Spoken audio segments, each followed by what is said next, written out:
The morning Reverend Thomas Whitfield discovered his daughter was carrying a child out of wedlock. The church bells in Redemption, Colorado rang hollow across the valley, as if mourning the scandal that would tear through the small mining town like wildfire.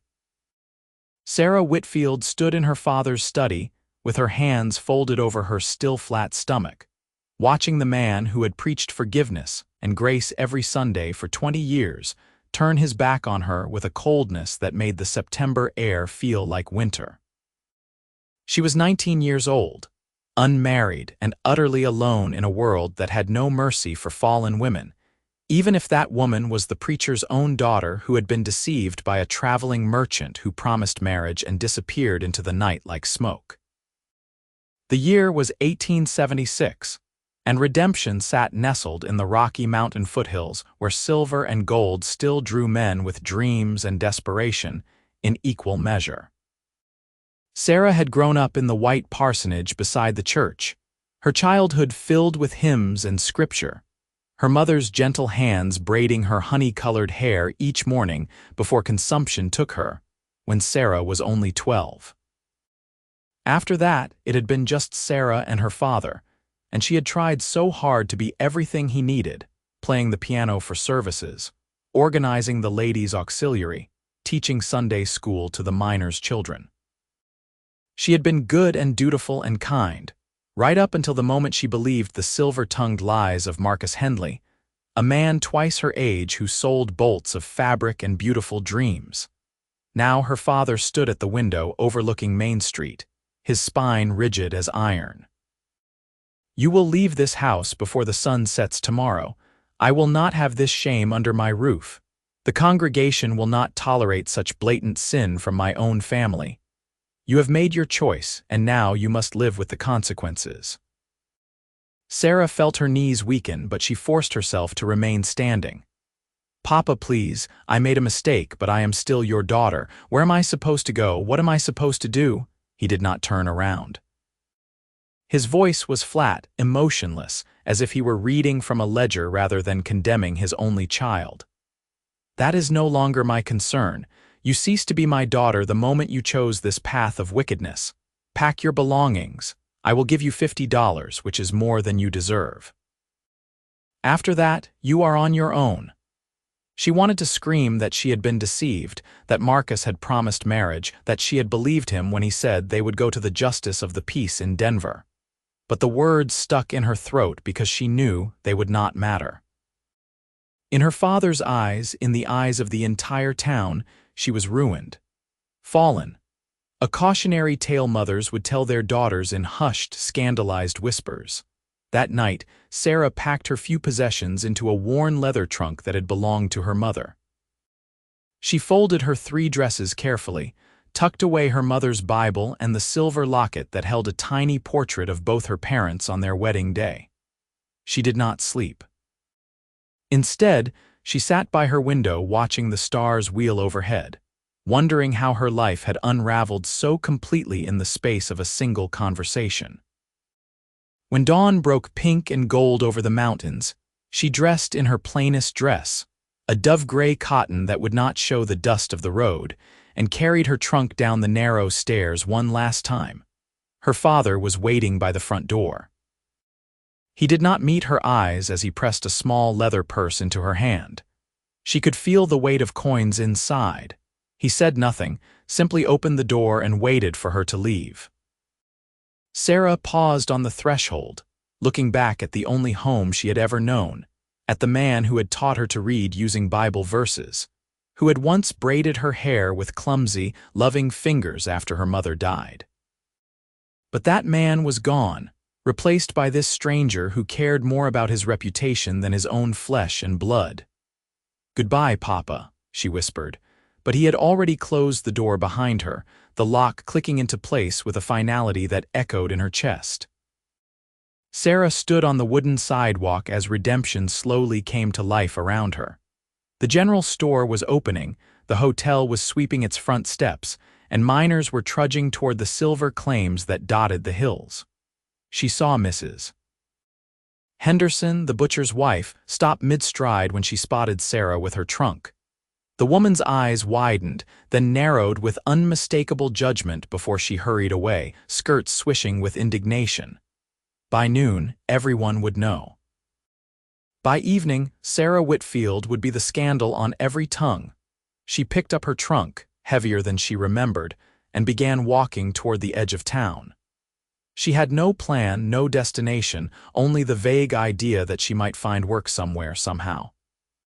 Perhaps in a larger town where no one knew her story, where she could invent a tragic tale of a dead husband and start fresh. But even as she thought it, she knew how unlikely that was. Single women with children faced hard lives, and she was already exhausted from the weight of her fear and heartbreak. She had made it perhaps a quarter mile past the last building when she heard the sound of hoofbeats behind her.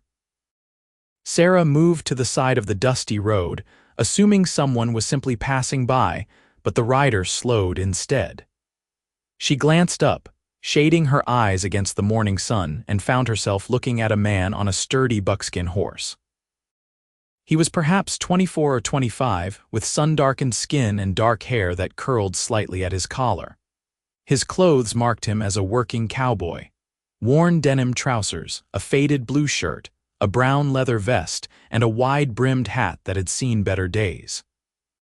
But it was his eyes that caught her attention, deep brown and surprisingly gentle as they took in her situation with quick understanding. "Miss Whitfield," he said, tipping his hat slightly. His voice was rough from trail dust but not unkind. "I am sorry to intrude, but it appears you might be in need of some assistance." Sarah felt her cheeks flush, so he knew who she was, which meant he probably already knew her shame.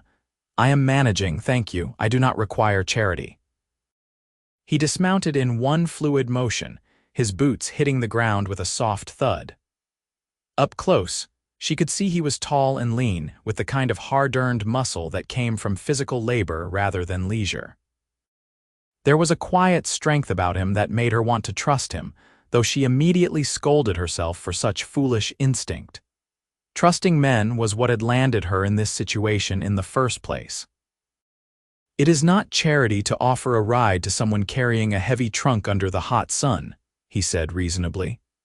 "My name is James Sullivan, though most folks call me Sully. I work at the Double R Ranch about 15 miles west of here. I am heading back there now after delivering some horses to the livery. I would be happy to take you wherever you are going, or at least as far as the ranch if you are heading that direction." Sarah bit her lip, weighing her options. Her arms were already aching from the trunk, and she had no real destination in mind. Pride warred with practicality, and practicality won. "I appreciate the offer, Mr. Sullivan, but I am not certain where I am going. I simply need to get away from redemption." Something flickered in his eyes, understanding mixed with something that might have been anger, though she did not think it was directed at her. "I heard some talk in town this morning while I was waiting at the livery. People around here have short memories and hard hearts, it seems. The same folks who preach forgiveness on Sunday are the first to cast stones on Monday." His words, so close to her own bitter thoughts, made her throat tighten with unshed tears. She blinked them back furiously, refusing to cry in front of this stranger, no matter how kind he seemed. "Yes, well, I made my choices. Now I must live with them. Did you, though?" He tilted his head slightly, studying her with an intensity that made her want to look away. "Make a choice, I mean. Because from what I heard, you were lied to by a man who should have known better, a man who took advantage of your trust and goodness. That does not sound like much of a choice to me." Sarah stared at him, shocked that he would speak so plainly about such a delicate matter. "You do not know anything about me or my situation." "Maybe not," he agreed. "But I know your father preached a sermon last year about the Good Samaritan, about how we are called to help those in need rather than passing by on the other side of the road. Seems to me he has forgotten his own teaching." He gestured to his horse. "Please, Miss Whitfield, let me at least get you to the ranch. The owner's wife, Mrs. Rainey, is a good woman. She might know of work or a place you could stay. It is better than wandering the roads alone." Every instinct told Sarah to refuse, to maintain her independence and dignity. But the truth was, she had nowhere to go and no prospects. The $50 in her purse would not last long, and winter would come to the mountains soon enough. She needed help, even if accepting it burned her pride like acid. "All right," she said quietly. "Thank you." James tied her trunk securely behind the saddle, then helped her mount the buckskin. She sat side saddle as best she could in her simple dress, acutely aware of his hands on her waist as he steadied her before swinging up behind her. It was improper, sharing a horse with a man this way, but propriety seemed a distant concern now. She had already lost everything that propriety was supposed to protect. They rode in silence for a while, the horse's steady gait eating up the miles as redemption disappeared behind them. The landscape opened up into rolling grassland dotted with stands of pine and aspen, the mountains rising purple and majestic to the west. It was beautiful country, wild and open in a way that made Sarah feel both terribly small and strangely free. She had rarely left redemption, her world confined to the church and the parsonage and the neat, orderly streets of the small town. Out here, the wind smelled of sage and freedom, and the sky stretched forever. "How far along are you?" James asked after a while, his voice low and careful. Sarah tensed. "That is hardly an appropriate question, Mr. Sullivan." "Maybe not," he said. "But if you are coming to the ranch, Mrs. Rainey will ask. She will want to know what kind of help you need. She is practical that way, not judgmental.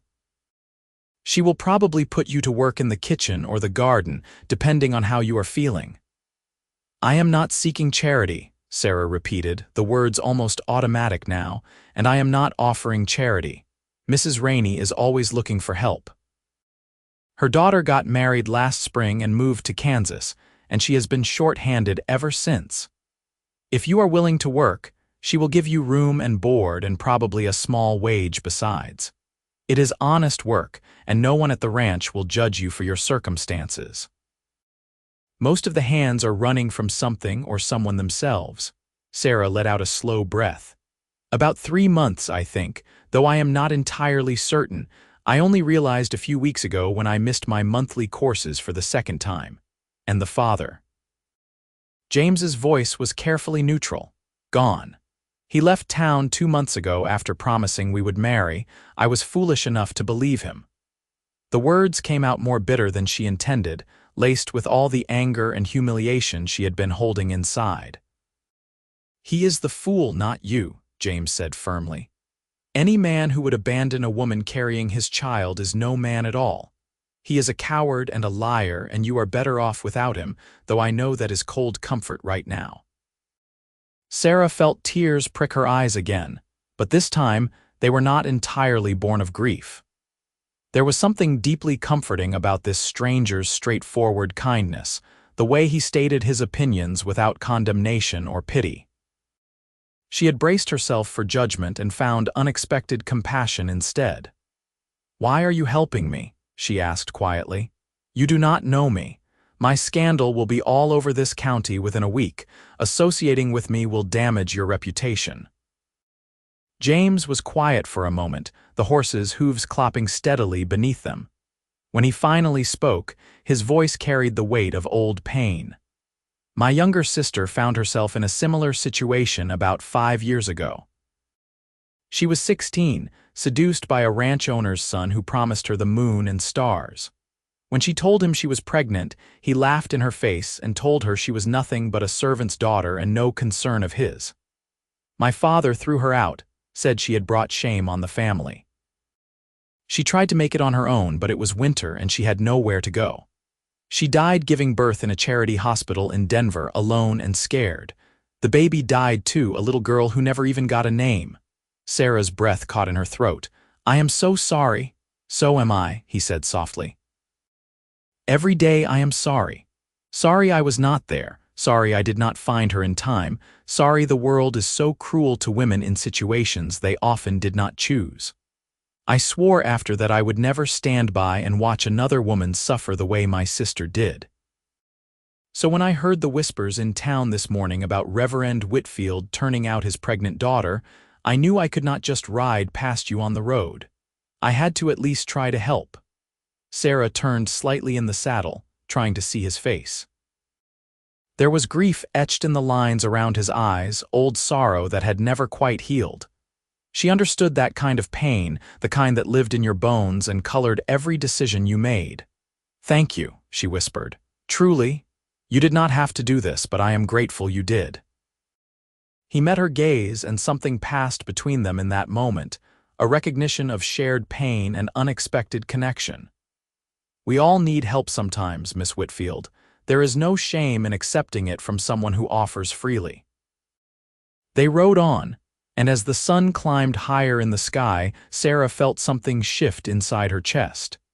It was not hope, not quite, but it was the faint possibility that maybe, just maybe, she would survive this. That there were still good people in the world who saw beyond scandal and shame to the person underneath. James Sullivan had no reason to help her except his own painful history and what seemed to be a genuinely good heart. She found herself studying his hands where they held the reins, work-roughened and strong, the hands of a man who earned his living through honest labor. There was something deeply reassuring about that. The Double R Ranch appeared in the late morning, a sprawling collection of buildings nestled in a valley where a creek ran silver through cottonwood trees. The main house was a two-story structure built of logs and stone, with a wide porch that wrapped around three sides. Nearby stood a large barn, several corrals filled with horses, and a bunkhouse for the ranch hands. It was clearly a working ranch, prosperous but not ostentatious, the kind of place built by people who valued substance over show. James guided the horse toward the main house and dismounted, then helped Sarah down. Her legs were shaky from the long ride, and she was grateful for his steadying hand on her elbow. Before she could gather herself, the front door opened and a woman emerged, wiping her hands on her apron. She was perhaps 50 years old, with silver-streaked brown hair pulled back in a practical bun and sharp blue eyes that missed nothing. "Sully, welcome back. I see you brought a guest." Her tone was curious rather than accusatory, her gaze taking in Sarah's simple dress, her pale face, the trunk tied to the horse. "Mrs. Rainey, this is Miss Sarah Whitfield from Redemption. She finds herself in need of work and a place to stay. I told her you might have something available." James kept his explanation simple, but Sarah saw understanding flash in Mrs. Rainey's eyes. This was clearly a woman who could read between the lines. Mrs. Rainey stepped forward, her expression softening. "Any friend of Sully's is welcome here. Come inside, Miss Whitfield. You look like you could use some water and a chance to sit down. Sully, bring her trunk up to the spare room if you would." Sarah followed Mrs. Rainey into the house, grateful to be out of the sun and away from curious eyes. The interior was cool and comfortable, simply furnished but clean, with colorful rag rugs on the wooden floors and curtains fluttering at the windows. Mrs. Rainey led her to the kitchen, a large room dominated by a cast-iron stove and a scrubbed pine table. She poured water from a pitcher into a glass and handed it to Sarah, then pulled out a chair. "Sit," she commanded gently. "And then you can tell me your story if you are comfortable doing so. If not, we can skip straight to the practical matters of work and wages." Sarah sank into the chair, suddenly exhausted despite the fact that it was barely noon. She drank the water gratefully, buying herself a moment to think. But when she looked up and met Mrs. Rainey's eyes, she saw no judgment there, only patient kindness. Something in her broke, and the whole story came tumbling out. Her father's rejection, Marcus Hendley's lies and abandonment, the pregnancy that had destroyed her entire life in the space of a single morning.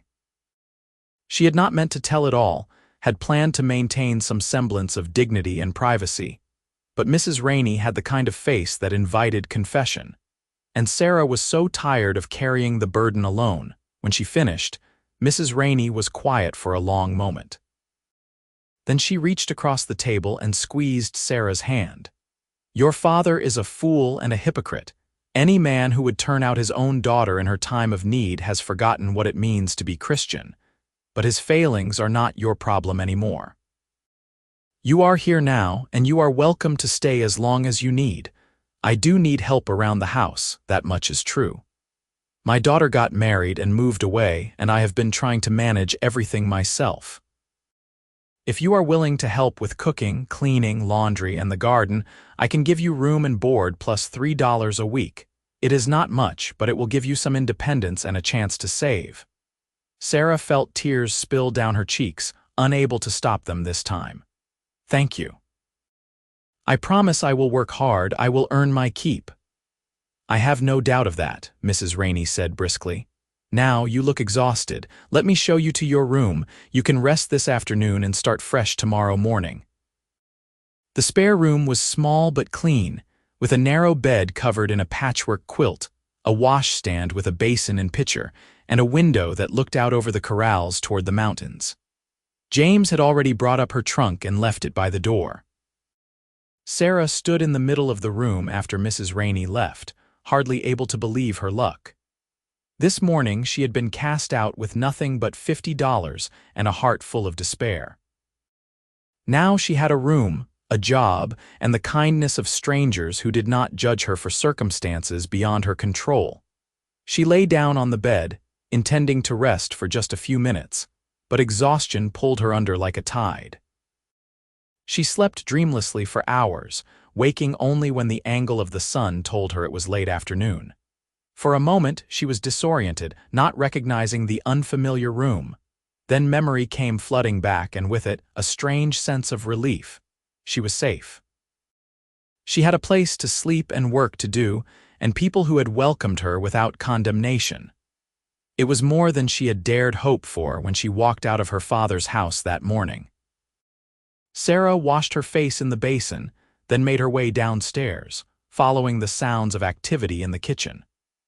Mrs. Rainey was preparing dinner, and the smell of roasting meat and fresh bread made Sarah's stomach rumble.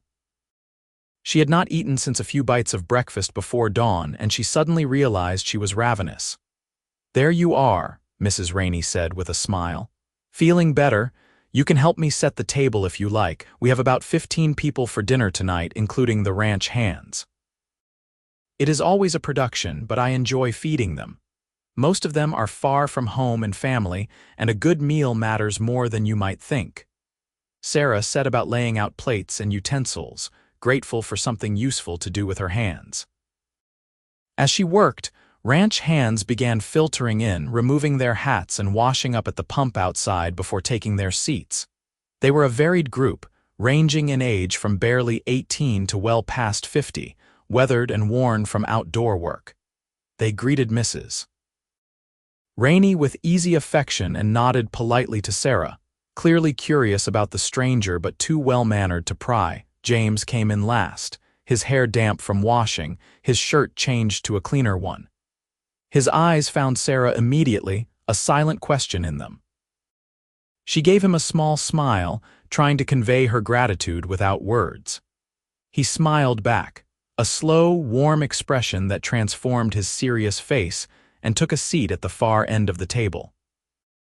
Dinner was a loud, cheerful affair, with the men trading stories about the day's work and teasing each other with the ease of people who lived and worked in close quarters. Sarah found herself relaxing in spite of everything, lulled by the normalcy of it all. This was so different from the quiet, solemn dinners she had shared with her father, where conversation was minimal and laughter even more so. Here, there was life and warmth and a sense of community that she had not realized she had been missing. After dinner, Sarah helped Mrs. Rainey clear the table and wash the dishes. The ranch hands dispersed, some heading to the bunkhouse, others lingering on the porch to smoke and talk. James stayed behind, drying dishes as Mrs. Rainey washed and Sarah put them away. It was comfortable, domestic work, and Sarah found herself stealing glances at James as they worked. He caught her looking once and winked, a playful gesture that made her blush and look away quickly. "Sully is a good man," Mrs. Rainey said quietly, her hands busy in the soapy water. "One of the best I have ever known. He came to the Double R about 3 years ago after his sister died. He was angry and grieving, barely holding himself together. Mr. Rainey gave him work and a place to be, and slowly he healed. He is steady and reliable, the kind of man you can count on when times get hard. Sarah glanced at James, who was studiously focusing on the plate he was drying, a faint flush on his cheeks. He was very kind to me today. I do not know what I would have done without his help. That is who he is, Mrs. Rainey said simply. He sees people who are hurting and he cannot help but try to make it better. It is a gift, though I am not sure he sees it that way. When the dishes were done, Sarah excused herself and went back upstairs, claiming exhaustion, though the truth was she needed time alone to process everything that had happened. She sat by the window, watching the last light fade from the sky and the stars begin to appear. She thought about her father, alone in the parsonage, and wondered if he missed her at all, or if he had already erased her from his life as thoroughly as he had cast her from his home. She thought about Marcus Hendley and felt a surge of anger so fierce it surprised her. He had taken her trust and her innocence and discarded her like trash, and he would never face any consequences for it. The injustice of it burned in her chest like fire. But then she thought about James Sullivan, the way he had stopped on the road to help her, the gentleness in his eyes when he talked about his sister, the quiet strength of his presence. He had no reason to help her except his own good heart, and that simple act of kindness had given her a lifeline when she was drowning. She did not know what the future held, but for the first time since she realized she was pregnant, she felt like maybe, just maybe, she could face it. Over the next few weeks, Sarah settled into life at the Double R Ranch with a sense of purpose she had not expected. She rose early each morning to help Mrs. Rainey prepare breakfast for the ranch hands, then spent her days cleaning, doing laundry, tending the garden, and preparing meals.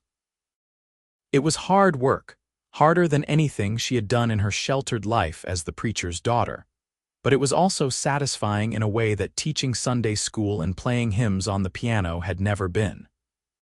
Here, her efforts produced tangible results: clean clothes, nourishing meals, a well-kept home. She was contributing something real and valuable, and Mrs. Rainey made sure she knew she was appreciated. The ranch hands treated her with respectful kindness once they understood her situation, which Mrs. Rainey explained to them in blunt terms that left no room for gossip or judgment. If any of them had opinions about her pregnancy, they kept them to themselves. She was simply Sarah, the woman who helped Mrs. Rainey and who deserved to be treated with courtesy.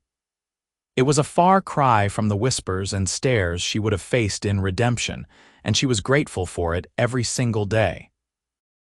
James was a constant presence in her new life, though he was careful not to overstep any boundaries. He worked long days mending fences, breaking horses, and moving cattle, but he always found time to check on her, asking if she needed anything or if she was feeling well. At first, Sarah was wary of his attention, afraid he might expect something in return for his kindness. But as the days turned into weeks, she began to realize that James was simply who Mrs. Rainey had described: a genuinely good man who helped people because he could not stand to see them suffer. There was no ulterior motive, no expectation of repayment. He was just kind, and that kindness was slowly melting the ice around her heart. One evening in early October, Sarah was sitting on the porch after dinner, watching the sunset paint the sky in shades of gold and crimson. Her pregnancy was becoming more visible now, a small but definite curve to her belly that she could no longer hide. She had let out the seams on her dresses as much as possible, but Mrs. Rainey was already talking about making her some new clothes with more room. It was a strange feeling, watching her body change to accommodate the new life growing inside her. Sometimes she felt a fierce protectiveness toward the child, this innocent person who had done nothing wrong but was already paying the price for their parents' mistakes. Other times she felt only fear and uncertainty, wondering how she would possibly manage to be a mother when she was barely more than a child herself. James came up the porch steps, 2 mugs of coffee in his hands. He offered one to her with a shy smile. "Thought you might like some, Mrs. Rainey just made a fresh pot." Sarah accepted gratefully, wrapping her hands around the warm ceramic. "Thank you. It is getting chilly in the evenings now." "Winter will be here soon enough," James agreed, settling into the chair beside her. "The first snow could come any time after Halloween. But do not worry, the ranch is well prepared. We have plenty of firewood and supplies, and the main house stays warm even in the worst weather." They sat in comfortable silence for a while, sipping their coffee and watching the light fade. Sarah had grown to treasure these quiet moments with James, the easy companionship that required no pretense or performance. With him, she could simply be herself, scared and uncertain and trying her best, and that was enough. "Can I ask you something personal?" James said after a while, his voice careful. Sarah tensed slightly but nodded. "Of course." "What are you going to do after the baby comes, I mean? Have you thought about it?" Sarah sighed, staring out at the darkening landscape. "I think about it all the time. I do not have many options. I could try to find a family willing to adopt the baby, give the child a chance at a better life than I can provide. Or I could keep the baby and try to raise it myself, though I do not know how I will manage. I have no money, no prospects, no husband to help support us. I am entirely dependent on the charity of others, and that is no way to raise a child." James was quiet for a long moment. When he spoke, his voice was low and intense. "What if there was another option? What if you did not have to do this alone?" Sarah turned to look at him, confusion written on her face. "What do you mean?" He set down his coffee mug and turned to face her fully. In the fading light, his eyes were dark and serious, filled with an emotion she could not quite name. "I have been thinking about this for weeks now, trying to figure out the right time to say something. Maybe there is no right time, so I am just going to say it. Sarah, what if we got married? What if I claimed the baby as mine? We could tell everyone we met a few months ago and fell in love, that we got married quietly because of your father's disapproval. No one would question it, and the baby would have a father, a name, legitimacy. You would have a husband to protect you and provide for you, and the child would grow up in a stable home. It would solve everything." Sarah stared at him, completely speechless. Of all the things she had expected him to say, that had not even been on the list. "You cannot be serious." "James, we barely know each other. You do not love me. Why would you tie yourself to me and a child that is not even yours? It makes no sense." "Maybe it does not make sense on paper," he admitted, "but it makes sense to me. Sarah, I have come to care about you deeply over these past few weeks. I admire your strength, your kindness, your determination to make the best of a terrible situation. You are a remarkable woman, and you deserve better than to face this alone. As for the baby, I would be honored to call that child mine. Every child deserves a father who will love and protect them, and I can do that. I want to do that." "But what about love?" Sarah asked, her voice barely above a whisper. "Do you not want to marry for love?" James reached out and gently took her hand, his thumb brushing over her knuckles. The touch sent an unexpected shiver through her. "I think love can grow if we give it a chance. I already care about you more than I probably should, given how recently we met. And I have seen enough of life to know that marriages built on practical foundations can be just as strong as those built on passion. We have mutual respect, shared values, and a common goal to give this child the best life possible. That is more than a lot of married couples have." Sarah felt tears prick her eyes. It was such an incredible offer, so generous and selfless, and part of her wanted to accept immediately just to have the security and protection he was offering. But another part of her hesitated, afraid of what it would mean for both of them. "James, you would be giving up your chance at a real marriage, a real family of your own. You would be saddled with someone else's mistake for the rest of your life. That is not fair to you." "Let me worry about what is fair to me," he said firmly. "I am a grown man, Sarah. I know what I am offering, and I would not offer it if I did not mean it. The question is, what do you want? Can you see yourself married to me? Can you imagine us building a life together?" Sarah looked at him, really looked at him, trying to see past the immediate crisis to the future he was describing. He was handsome in a rugged, weathered way, with kind eyes and gentle hands and a core of integrity that showed in everything he did. She liked him, respected him, even trusted him, which was more than she ever thought she would be able to say about a man again after Marcus's betrayal. Could she marry him? Could she let him claim her child and build a life based on something other than romantic love? "I do not know," she admitted honestly. "It is such a huge decision, and I am afraid of making another mistake. I trusted Marcus, and look where that got me. How do I know I can trust you? How do I know you will not change your mind or come to resent me and the baby?" James squeezed her hand. "You do not know, not for certain. Trust is a risk always. But I can promise you this, I am not Marcus Hendley. I do not make promises I do not intend to keep. If I marry you, I will stay married. If I claim your child, I will raise that child as my own, with all the love and commitment I would give a biological child. I will not abandon you or the baby, no matter what challenges we face. That is my vow to you, right here and now, before any minister or legal document makes it official." Sarah felt something crack open in her chest, a desperate hope she had been trying to suppress. She wanted to believe him so badly it hurt. She wanted the security and stability he was offering, the chance to give her child a real home with two parents and a future that was not defined by shame and struggle.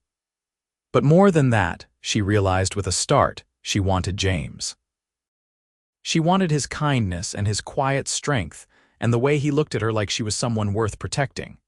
Maybe it was not the passionate, all-consuming love she had once dreamed of, but it was real and solid and good, and maybe that was enough. "Can I have some time to think about it?" she asked. "This is not a decision I want to make lightly." "Of course," he said immediately. "Take all the time you need. I am not going anywhere." Over the next few days, Sarah thought of little else. She watched James as he went about his work, noting the way he treated the horses with patient gentleness, the way he laughed with the other ranch hands, the way he always made time to help Mrs. Rainey with heavy chores without being asked. She imagined what it would be like to be married to him, to share his bed and his name and his life.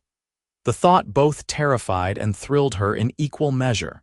She also talked to Mrs. Rainey, who had clearly been expecting the conversation. They were sitting in the garden, harvesting the last of the vegetables before the first frost when Sarah brought it up. "James asked me to marry him," Sarah said without preamble. "He wants to claim the baby as his and give us both his name, Mrs." Rainey looked up from the carrots she was pulling, a knowing smile on her weathered face. "Did he now? Well, it is about time. I was wondering how long it would take him to work up the courage." Sarah blinked. "You knew he was going to ask." "Of course I knew. I have eyes in my head, girl. I have seen the way he looks at you, the way he finds excuses to be near you, the way his whole face lights up when you walk into a room. That boy is head over heels, even if he is too practical to call it love just yet." Mrs. Rainey sat back on her heels, brushing dirt from her hands. "The real question is, what do you want? Do you have feelings for him?" Sarah considered the question carefully. "I like him. I trust him, which is more than I thought I would be able to say about any man ever again. I think he is good and kind and honorable." "But is that enough to build a marriage on?" "That is more than most marriages start with," Mrs. Rainey said bluntly. "Romantic love is all well and good, but it does not keep a roof over your head or food on the table. Mutual respect, trust, and shared goals, those are the things that make a marriage last. The passionate feelings will come in time if you give them a chance. I have seen it happen more times than I can count. But what if they do not? What if we end up trapped in a loveless marriage, resenting each other?" Mrs. Rainey gave her a long look. "Sarah, you are already carrying feelings for that boy, whether you want to admit it or not. I have seen the way you watch him when you think no one is looking, the way you smile when he comes into the room, the way you relax when he is near. Maybe it is not the wild, reckless passion you felt for that scoundrel who got you into this situation, but passion burns out fast. What you have with Sully, that has the potential to grow into something deep and lasting. Do not dismiss it just because it does not fit some romantic ideal." Her words struck home, and Sarah realized with a jolt that Mrs. Rainey was right. She did have feelings for James, feelings she had been trying to ignore or downplay because she was afraid of being hurt again. But James was not Marcus. He had proven his character over and over in the past weeks, and he was offering her not just security but a genuine partnership, a chance to build something real together. That evening, Sarah found James in the barn, brushing down one of the horses after a long day's work. The air smelled of hay and leather and the warm, comforting scent of animals. She stood in the doorway for a moment, gathering her courage, then walked over to where he stood. "James," she said softly. He looked up, surprised but pleased to see her. "Sarah, is everything all right?" She took a deep breath, her heart pounding so hard she was sure he could hear it. "I have been thinking about your proposal, and I want to say yes. If you are still willing, I would be honored to marry you." For a moment, he just stared at her, as if he could not quite believe what he was hearing. Then a slow, brilliant smile spread across his face, transforming him from simply handsome to genuinely beautiful. "You mean it. You are sure?" "I am sure," she said, and realized as she said it that it was true. "I trust you, James. I believe you will keep your promises, and I want to build a life with you. I want to give my baby a father who will love them, and I want to see where this thing between us can go. So yes, I will marry you." James set down the brush and closed the distance between them in 2 strides. He took both her hands in his eyes searching her face. "I will do everything in my power to make you happy, Sarah. I will be the best husband and father I can be. You will not regret this, I promise." "I know," she whispered, and when he pulled her into his arms, she let herself lean into his strength, feeling safe and protected for the first time in months. They were married a week later in a small ceremony at the ranch, with Mrs. Rainey and Mr. Rainey serving as witnesses. There was no minister, since Sarah could not face the thought of any preacher after her father's rejection, so they went before a traveling judge who happened to be passing through the area. The ceremony was brief and practical, but when James slipped a simple gold band onto her finger and promised to love and cherish her for the rest of his life, Sarah felt tears slip down her cheeks. They were not tears of sadness but of relief and cautious hope, the sense that maybe her story was not ending in tragedy after all but beginning a new chapter entirely. Their wedding night was awkward and sweet, and nothing like Sarah had expected. James was patient and gentle, careful not to hurt her or the baby, and though there was none of the fevered passion that had characterized her encounter with Marcus, there was something better. Genuine care and consideration, the sense that they were in this together, partners in building a life. Afterwards, lying in his arms in the small room they now shared, Sarah felt a sense of peace she had not known in months. This was real. This was solid. This was a foundation they could build on. The next morning, they announced their marriage to the ranch hands over breakfast. If anyone was surprised by the sudden development, they hid it well, offering congratulations and good-natured teasing that made Sarah blush and James grin. Mrs. Rainey looked smugly satisfied, as if she had orchestrated the whole thing herself, and perhaps in a way she had, providing a safe place for 2 wounded people to find each other and begin to heal. As autumn deepened into winter, Sarah's pregnancy became impossible to hide. But now she wore her growing belly with pride rather than shame, because she was Mrs. James Sullivan, a married woman expecting her first child. When they went into town for supplies, James kept her close to his side, his hand protective on her back, daring anyone to say a word against her. A few people from Redemption recognized her and tried to spread their gossip, but the residents of the small crossroads town near the ranch did not much care about the scandals of a preacher's daughter from another town. They saw a young married couple starting a family, nothing more, nothing less. Sarah's father heard about the marriage, of course. He sent a cold, brief letter to the ranch, addressing it to Sarah Whitfield rather than Sarah Sullivan, as if he could erase her marriage by refusing to acknowledge it. The letter said simply that he hoped she had learned the error of her ways, and that she would find whatever redemption was available to fallen women. There was no congratulations, no forgiveness, no acknowledgement that he bore any responsibility for casting out his own daughter. Sarah read the letter once, then burned it in the kitchen stove, watching the paper blacken and curl. James found her there, staring at the ashes, and wrapped his arms around her from behind. "You are better off without him," he said quietly. "A father who cannot love his own child unconditionally is not worthy of the name." "I know," Sarah said, "but it still hurts." "I know it does, but we will build our own family now, one based on love and acceptance, not judgment and shame. Our children will grow up knowing they are wanted and cherished, no matter what mistakes they make." Sarah leaned back against his chest, drawing strength from his solid presence. "Our children? I like the sound of that." Winter came to the Colorado mountains with a vengeance, blanketing the ranch in snow and ice. Sarah spent most of her days indoors, helping Mrs. Rainey with cooking and mending while the men worked to keep the livestock fed and the buildings maintained.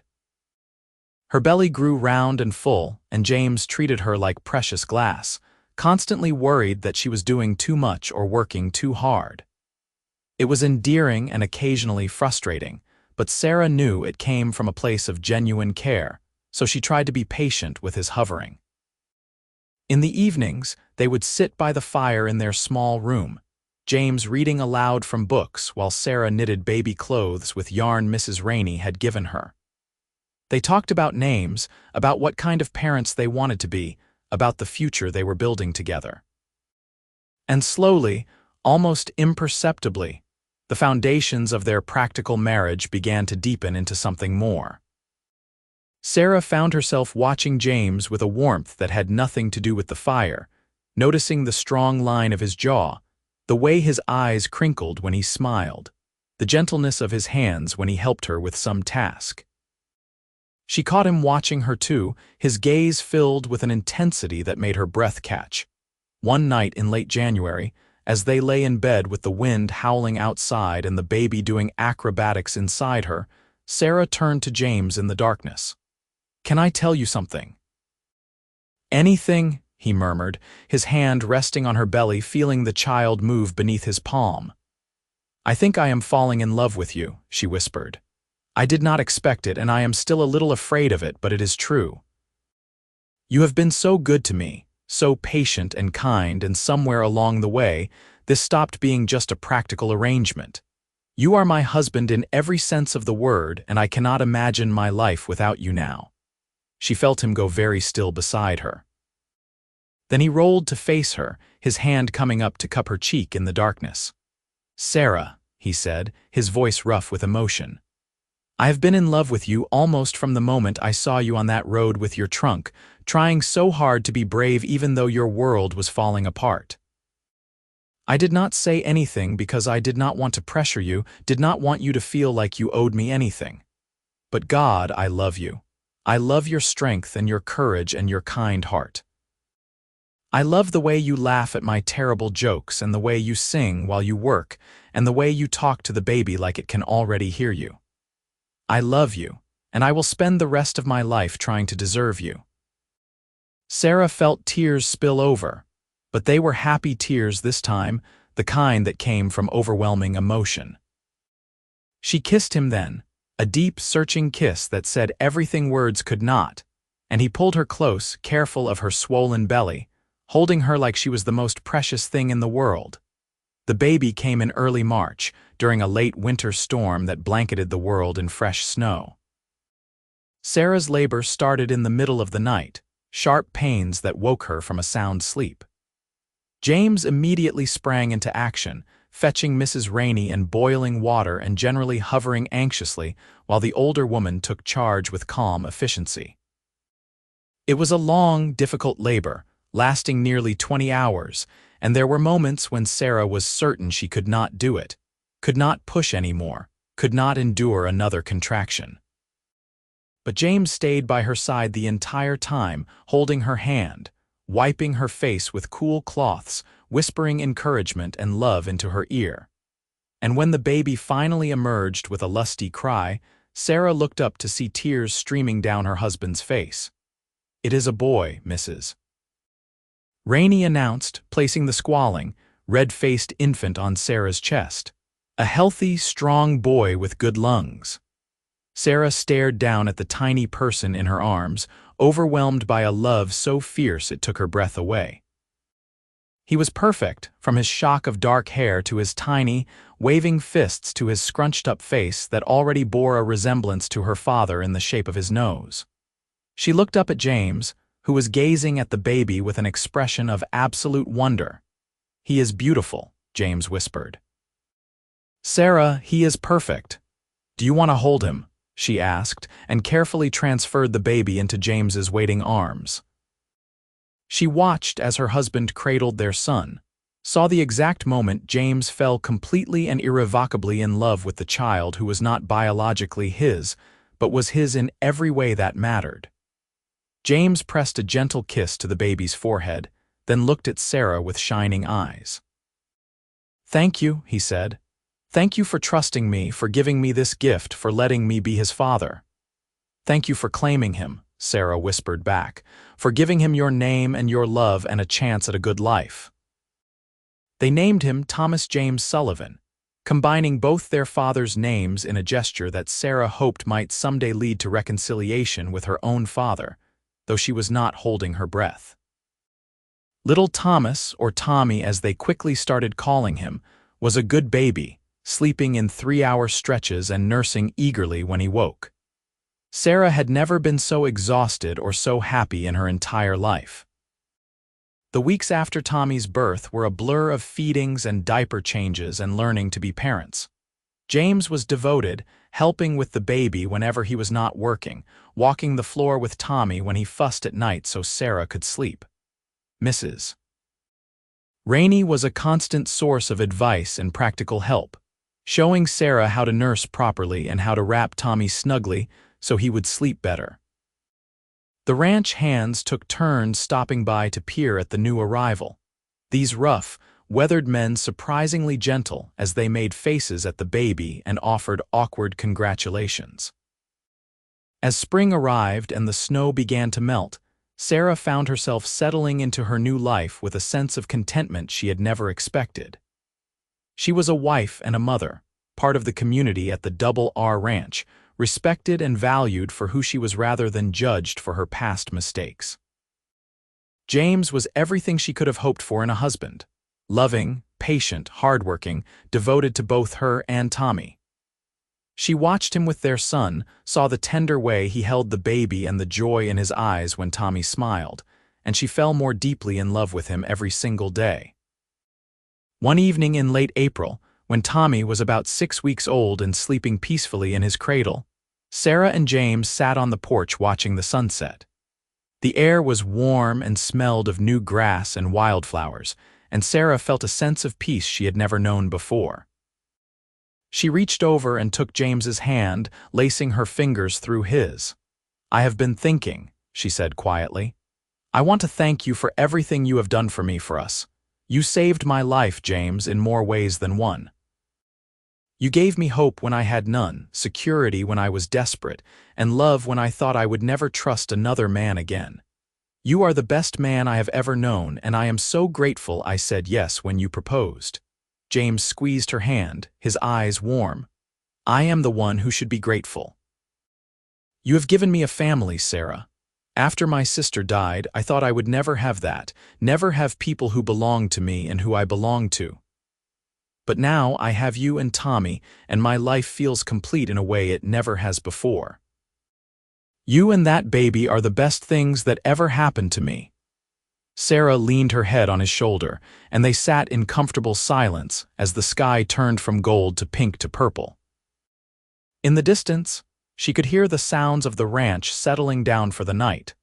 Cattle lowing, horses nickering, the men's voices carrying on the evening breeze. This was her home now, these people were her family, and she was happier than she had ever been in her father's house, for all its respectability and propriety. "You think we will have more children?" she asked after a while. James turned to look at her, a slow smile spreading across his face. "Would you like more children?" "I think I would," she said. "Not right away, Tommy is enough for now. But someday, yes. I would like to give him brothers and sisters, to have a house full of noise and laughter and love." "Then that is what we will do," James said simply. "We will fill our house with children and raise them to be good, kind people who know they are loved. We will build the kind of family we both always wanted, the kind where mistakes are forgiven and people are accepted for who they are. We will make sure our children never doubt that they belong and that we will always be there for them, no matter what." Sarah felt tears prick her eyes again, but they were happy tears. "That sounds perfect. It does not it?" James pulled her closer and she settled against his side, feeling safe and cherished. "You know what else sounds perfect? Kissing my beautiful wife while the baby is actually sleeping for once." Sarah laughed and turned her face up to his. "That does sound perfect." He kissed her then, slow and sweet and full of promise, and Sarah thought about how far she had come from that terrible morning when her father had cast her out. She had been so afraid, so certain her life was over, that she was doomed to shame and struggle. But instead, she had found love and acceptance in the most unexpected place, with the most unexpected person. James had not just given her his name or his protection. He had given her a real marriage, real love, a real family. He had taken a child that was not his and loved that child as his own, without reservation or resentment. He had taken a woman who was broken and scared and helped her become strong again. As the stars began to appear overhead, Sarah said a silent prayer of gratitude for the cowboy who had stopped on a dusty road to help a stranger in need, for the ranchers who had welcomed her without judgment, for the unexpected journey that had brought her to this moment of perfect peace. Her father had meant to punish her, to teach her a lesson about sin and consequence.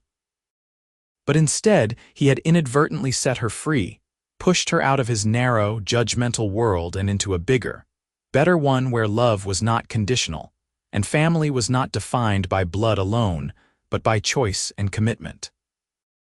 Life at the Double R Ranch continued its comfortable rhythm through the summer and into the fall. Tommy grew from a tiny infant into a chubby, happy baby who smiled at everyone and seemed to find the entire world endlessly fascinating. James was a devoted father, carrying Tommy around the ranch on his shoulders, showing him the horses and cattle, talking to him like he could understand every word. The other ranch hands doted on the baby, teaching him to wave and clap and making ridiculous faces to hear him laugh. Sarah watched her son grow surrounded by love and acceptance, and her heart was full to bursting. Her relationship with James deepened in ways she had not anticipated. They had started their marriage as a practical arrangement, but it had blossomed into a genuine love affair. She loved the way he looked at her, like she was the most beautiful woman in the world, even when she was covered in flour from baking or exhausted from a night of tending to a fussy baby. She loved the way he touched her, with reverence and desire and tenderness. She loved the way he made her laugh, with dry humor and silly jokes and an ability to find joy in simple things. And she loved the way he was with Tommy, patient and playful and endlessly gentle. Their intimate life had resumed after Sarah healed from childbirth, and she discovered that making love with James was entirely different from her experience with Marcus. Where Marcus had been selfish and rushed, caring only for his own pleasure, James was generous and attentive, taking time to learn what she liked, what made her sigh and gasp and clutch at his shoulders. He made her feel cherished rather than used, and their physical relationship became another way they expressed the love that was growing between them. Sarah had not expected to find passion in her practical marriage, but it was there in abundance, burning steady and strong like the fire that warmed their home through the long winter nights. In December, almost a year to the day after Sarah had arrived at the ranch, Mrs. Rainey pulled her aside after breakfast. The older woman had a knowing look in her eye that made Sarah immediately suspicious. "I have been watching you these past few weeks," Mrs. Rainey said without preamble. "You have been tired, A little queasy in the mornings, and unless I am very much mistaken, you are expecting again." Sarah's hand flew to her stomach, her eyes widening. She had been so busy with Tommy and the household that she had not paid much attention to her own body, but now that Mrs. Rainey mentioned it, the signs were obvious. "I think you might be right," she said slowly. "I have not had my courses in a while and I have been feeling a bit off. Do you think it is too soon? Tommy is not even a year old yet." Mrs. Rainey smiled and patted her hand. "Children come when they come. You are young and healthy and you have a good man to help you. You will manage just fine. Besides, it will be nice for Tommy to have a sibling close in age. They will be playmates." When Sarah told James that evening, his reaction was everything she could have hoped for. His face lit up with joy, and he picked her up and spun her around despite her laughing protests that he would make her dizzy. "Another baby," he said, setting her down and cradling her face in his hands. "Sarah, you have made me the happiest man alive. I love our family and I love that it is growing. We are going to need a bigger house soon." "Are you worried," she asked, "about having two so close together? About the expense?" "Not even a little bit," he said firmly. "I make good wages and we have been saving. If we need a bigger place, we will build one. If we need more money, I will find a way to earn it, but I am not worried, Sarah. We will figure it out together, just like we have figured out everything else." His confidence was infectious, and Sarah found herself looking forward to the new baby with excitement rather than fear. This pregnancy was so different from the first. She was not alone or scared or shamed. She was a married woman expecting her second child with a husband who loved her and a community that supported her. She could enjoy the experience rather than dreading it, could plan for the baby's arrival with joy rather than anxiety. Tommy celebrated his first birthday in March of 1878, a rambunctious toddler who was just learning to walk and getting into everything. Sarah was 7 months pregnant by then, moving more slowly but still managing to keep up with her active son and her household duties. James had started building an addition onto their small house, 2 more rooms that would give them space for a growing family. Mr. Rainey had helped with the lumber and materials, refusing any payment and saying it was his gift to the family. The whole ranch pitched in on the construction, and by late April, they had a proper little house with a bedroom for them, a nursery for the children, and a small sitting room where they could have privacy from the main ranch house. Their second child, a daughter they named Grace Elizabeth Sullivan, arrived in early May on a warm spring morning when the wildflowers were blooming across the meadows. Her birth was easier than Tommy's, faster and less frightening, and Sarah felt a surge of fierce pride as she held her tiny daughter. Grace had James's dark hair and Sarah's blue eyes, and she was absolutely perfect. James was completely smitten with his daughter, holding her with wonder and making ridiculous promises about protecting her from all the no-good cowboys who would inevitably come sniffing around when she grew up. Sarah laughed at his fierce paternal protectiveness, but secretly loved it. Loved seeing how completely he had embraced fatherhood, how naturally it came to him. Tommy was fascinated by his baby sister, wanting to touch her and help with everything, though his idea of helping often involved trying to share his toys with a newborn who could not yet hold them.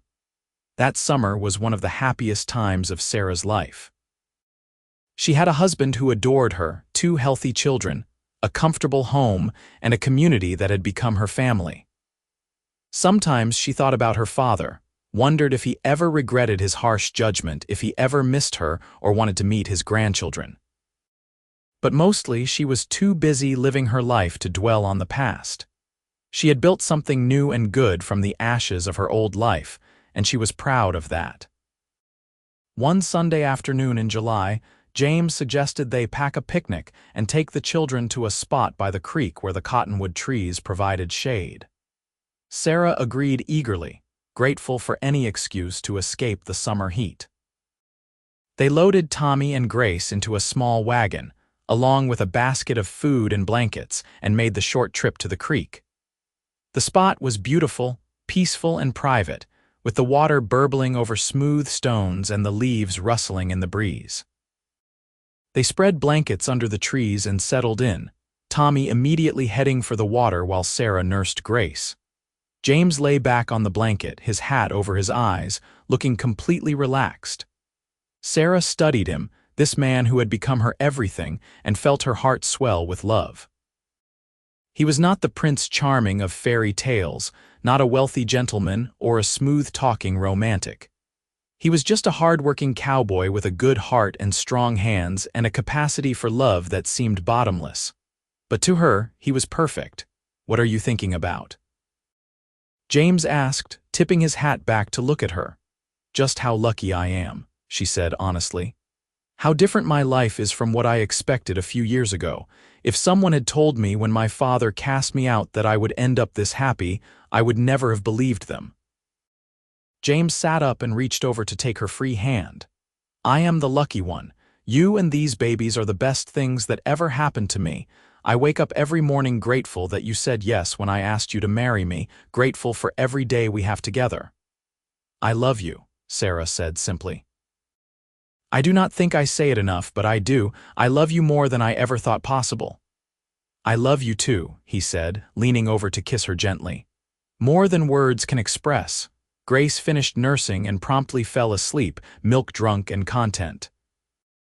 Sarah laid her in a nest of blankets, then joined James in watching Tommy play at the edge of the creek, stacking rocks and splashing in the shallow water. The little boy was growing so fast, his baby roundness giving way to the sturdy build of a toddler.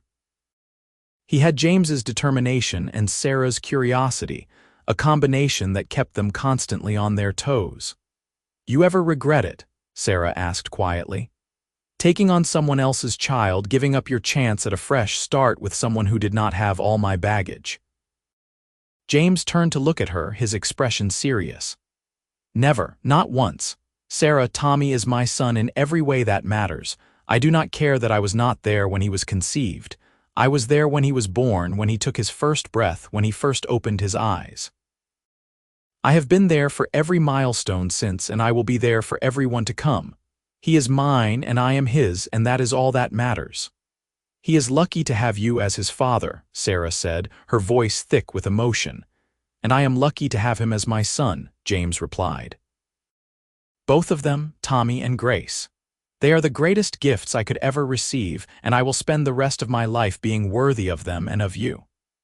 They sat in comfortable silence for a while, watching their children and listening to the creek and the birds and the wind in the trees. Sarah felt a contentment so deep, it was almost painful, a sense of rightness that she had never experienced before. This was where she was meant to be with this man and these children, building a life based on love and trust and mutual respect. The road that had brought her here had been hard, marked by pain and loss and rejection. But it had led to something beautiful, something worth every tear she had shed along the way. As the afternoon wore on and the sun began to dip toward the horizon, they packed up their things and headed back to the ranch. Tommy fell asleep in the wagon, exhausted from his adventures, while Grace slept peacefully in Sarah's arms.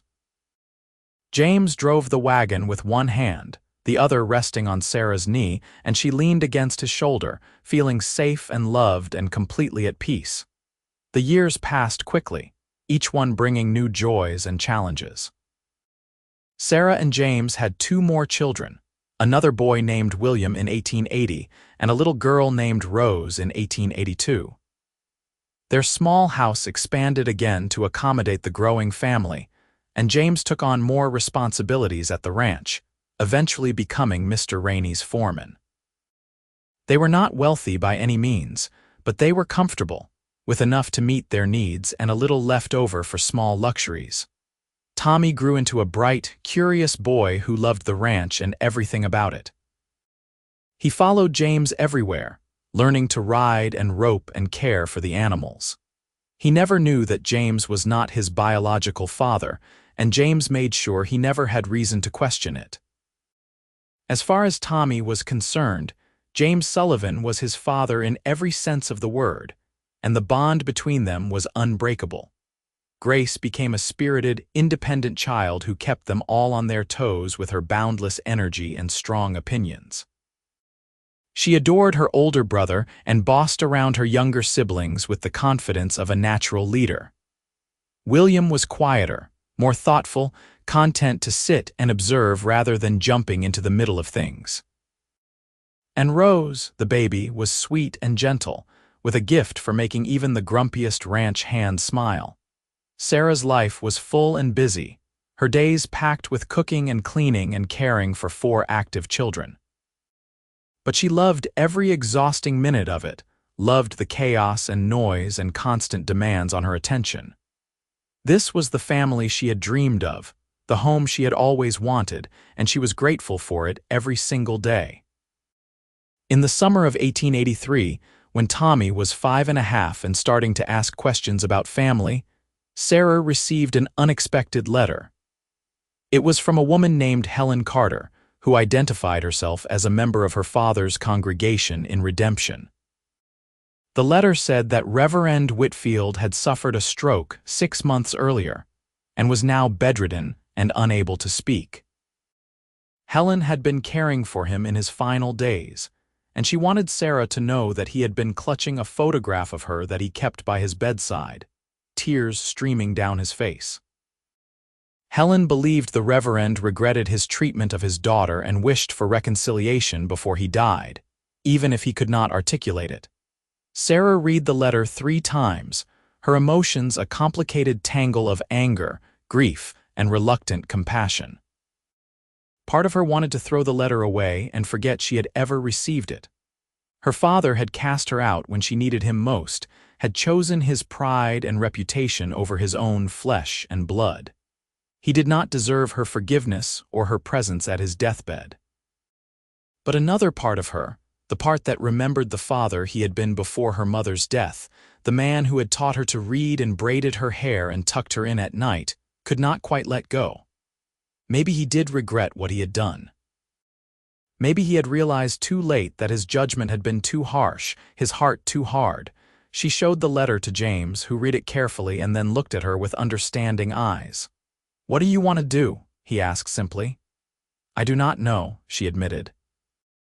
"Part of me wants to ignore it, to let him die without the comfort of my presence since he denied me his when I needed it most.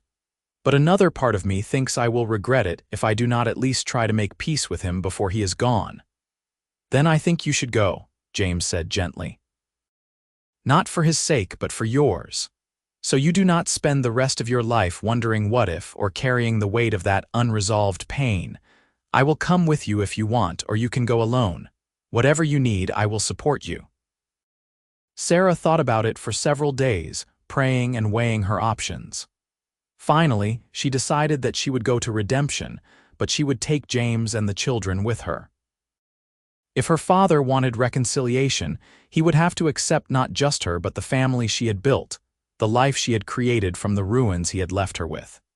She would not hide her children or pretend her marriage had been anything other than what it was, a gift that had saved her life.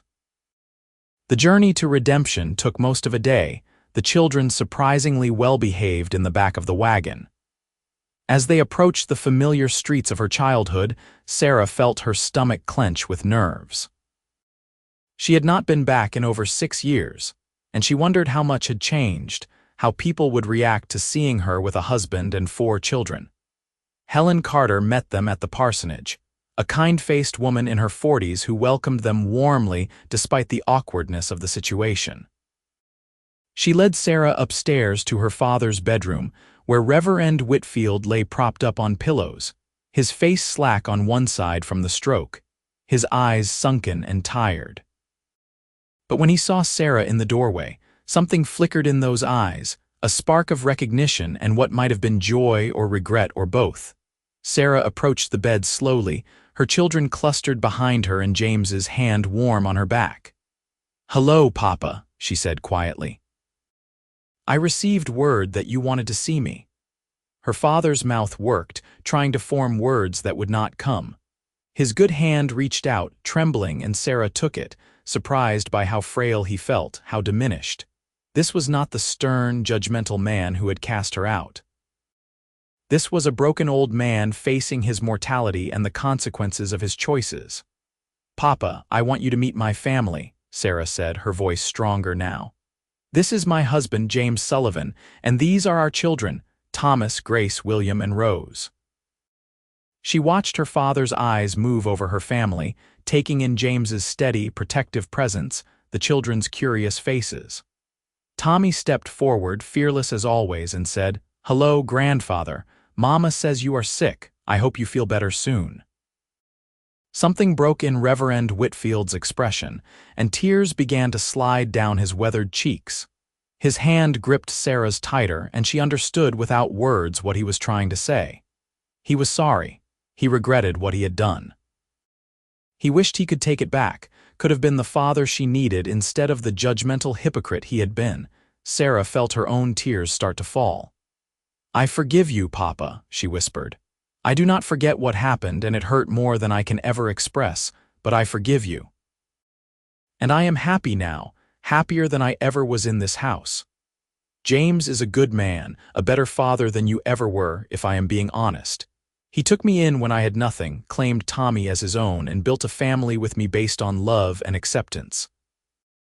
I am grateful for what happened in a strange way because it led me to him." Her father's grip tightened and more tears fell. Sarah stayed with him for an hour, talking quietly about her life, her children, the ranch.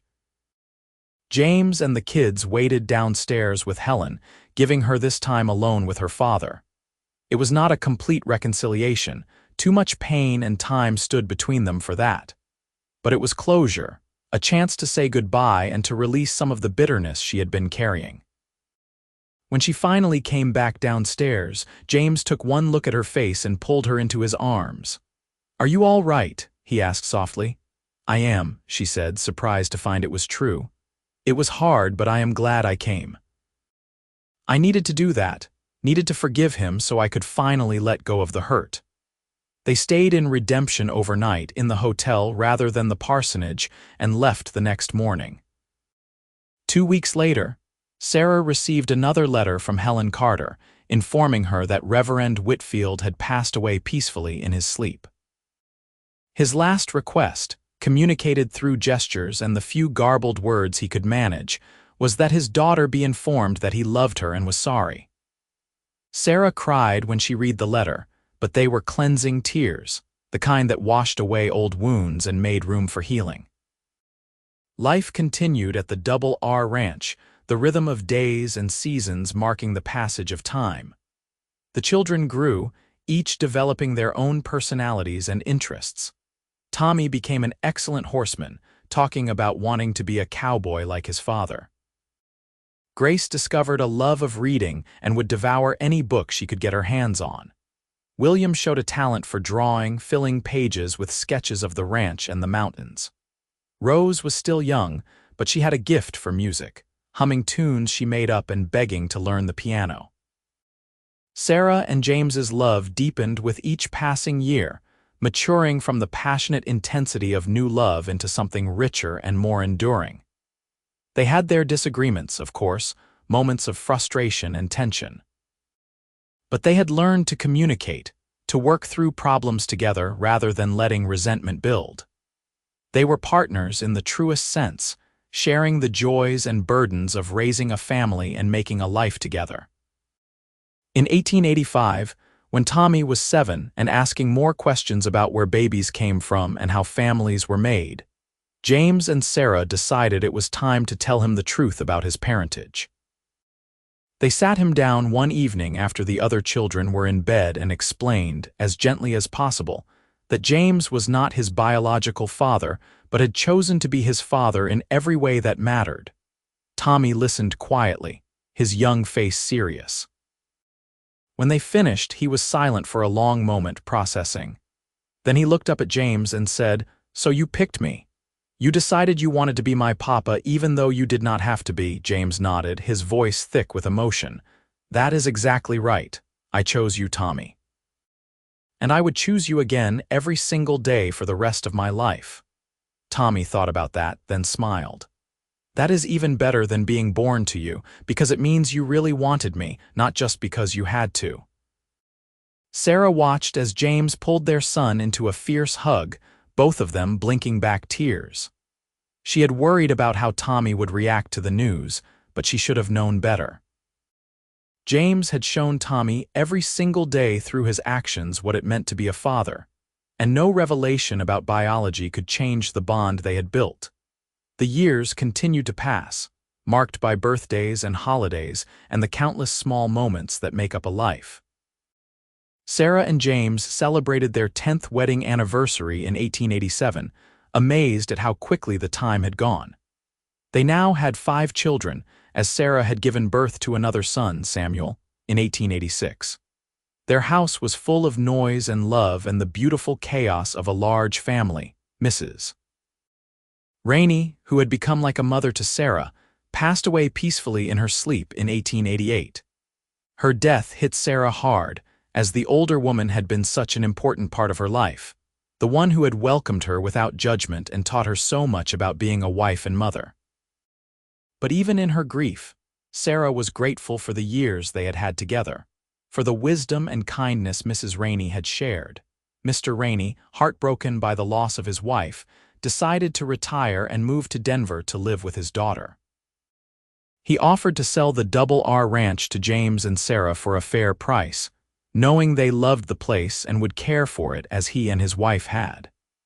It was a huge decision, a massive responsibility, but James and Sarah talked it over and decided to take the risk.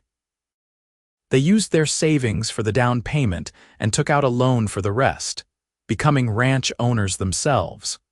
Owning the ranch changed their lives in ways both challenging and rewarding. James worked harder than ever, managing the cattle operation and the ranch hands, while Sarah managed the household and the business side of things, keeping the books and handling the accounts.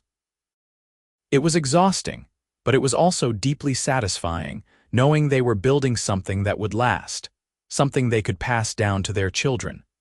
Tommy, now a teenager, took on more responsibilities around the ranch, proving himself to be a skilled and hard-working hand.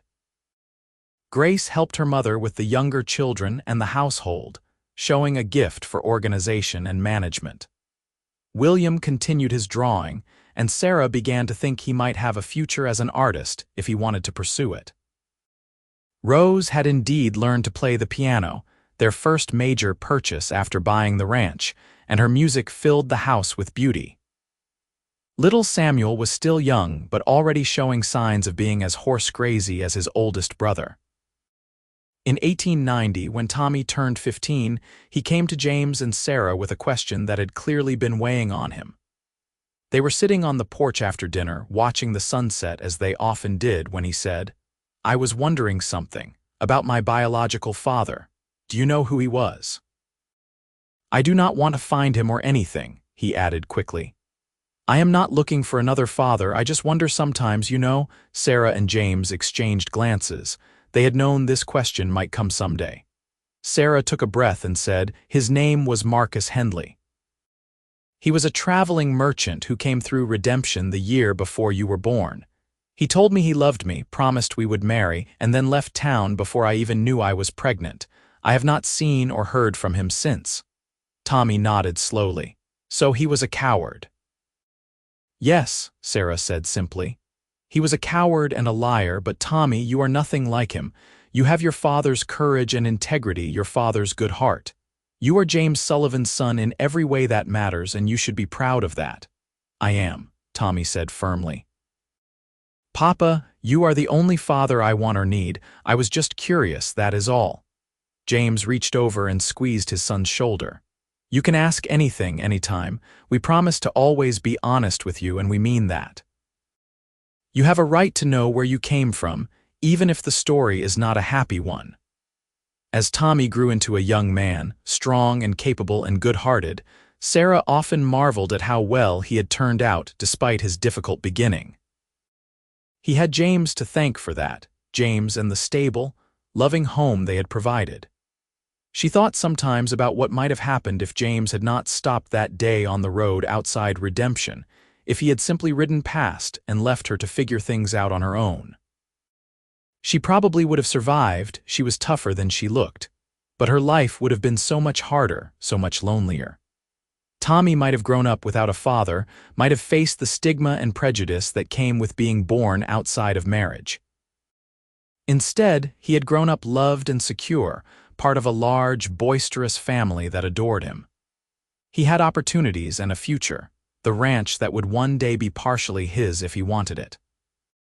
And he had James, the father who had chosen him, who had shown him through thousands of small actions what it meant to be a good man. In 1892, Sarah and James celebrated their 15th wedding anniversary with a party at the ranch.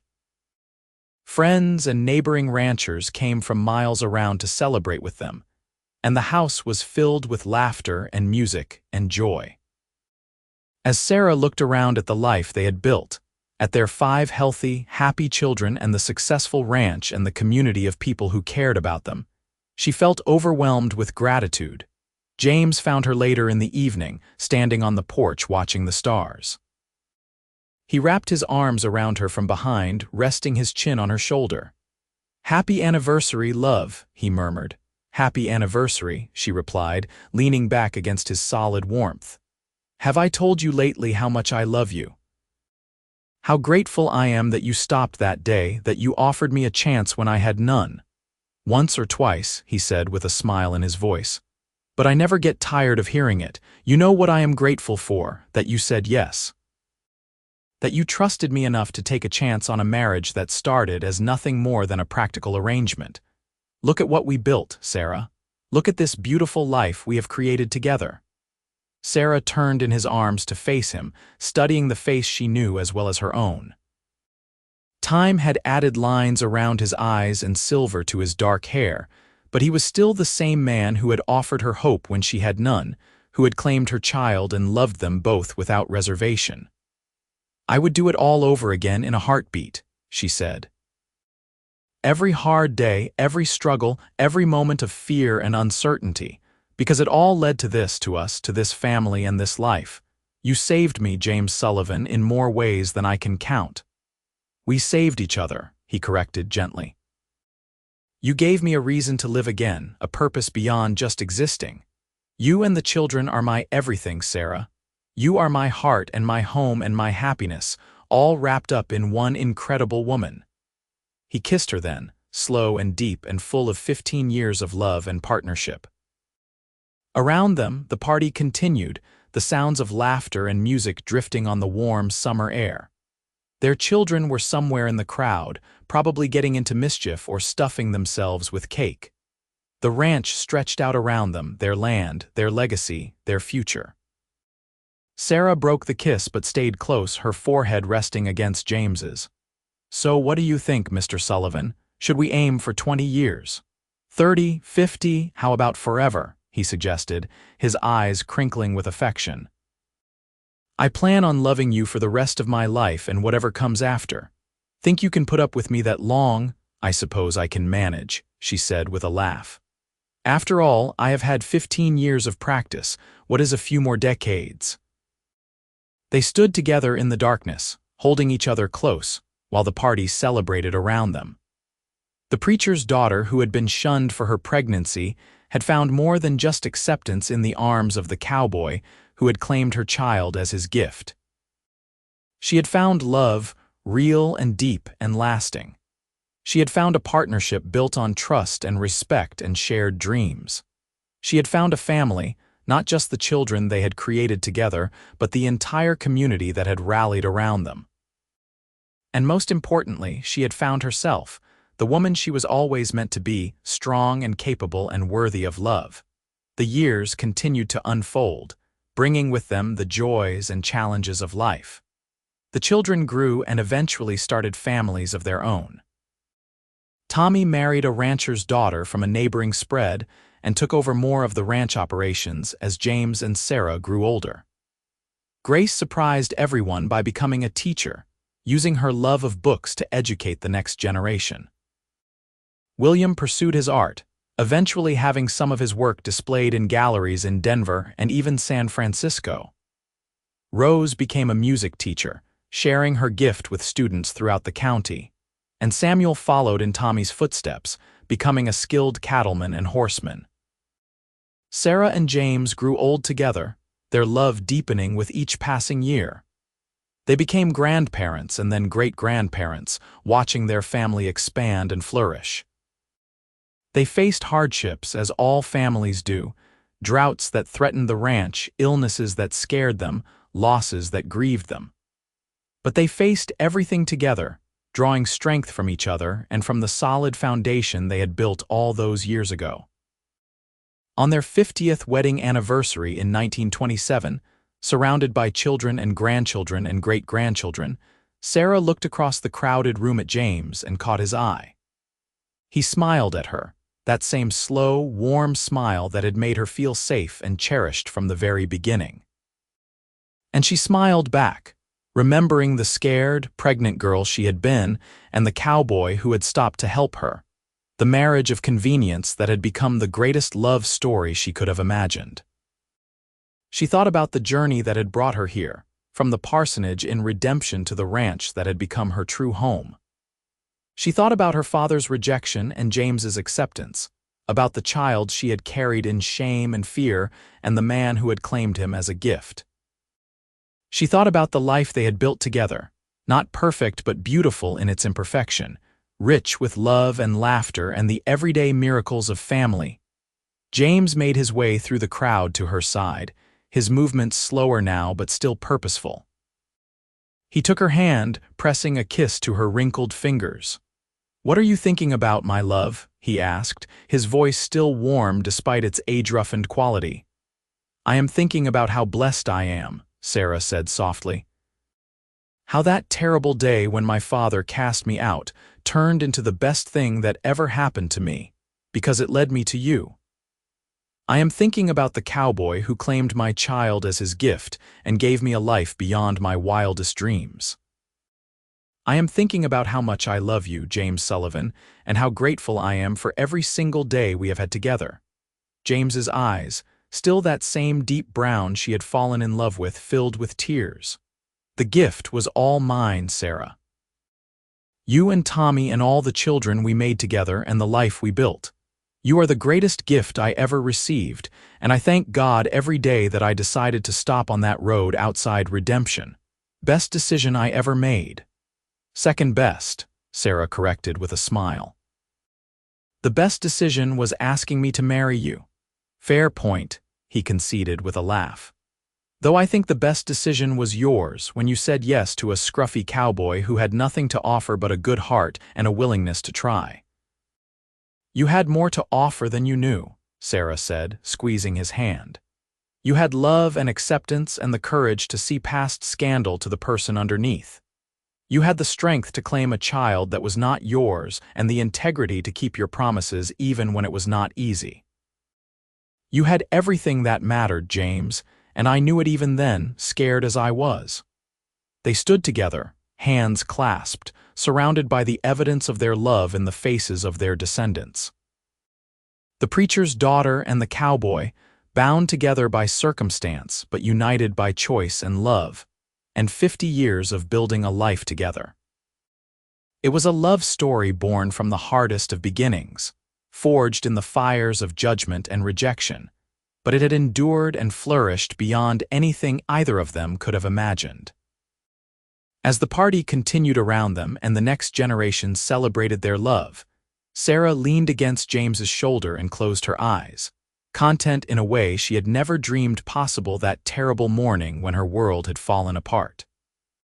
She had found her home, not in a place but in a person, in the steady heart of a cowboy who had seen her worth when no one else would.